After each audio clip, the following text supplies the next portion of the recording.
বাবু শুনা কই আমার দাদু ভাই, দেখি দেখি আমার দাদু ভাই কি করছে। লে মা, তোর ছেলেকে পড়া দেখ কত সুন্দর লাগবে। ভালো তো লাগবেই কাঠুরি। আরে বিশু ভাই যে দেখেছি কোথায় বসতে জায়গা দি।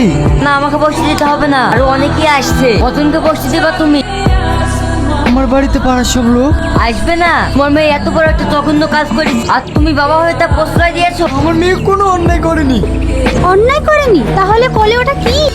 আপনারা না বুঝে এমন বলবেন না, আমি কোনো অন্যায় করিনি। তোমাদের কোনো কথা আমরা শুনতে চাইনি। এই বাড়িতে দিয়াও পাপ, গ্রামের লোক সব খেপে গেছে। তোমরা এক্ষুনি গ্রাম ত্যাগ করে চলে যাও, তাহলে গ্রামের লোক তোমার মেয়েকে ঘাট ধাক্কা দিয়ে বের করে দিবে। মোড়ল মশাই, এদিকে এক্ষুনি ঘাট ধাক্কা দিয়ে বাড়ি থেকে বের করে দেন। এই একটা মেয়ে লেগে দুটো পাড়া খারাপ হয়ে যাচ্ছে।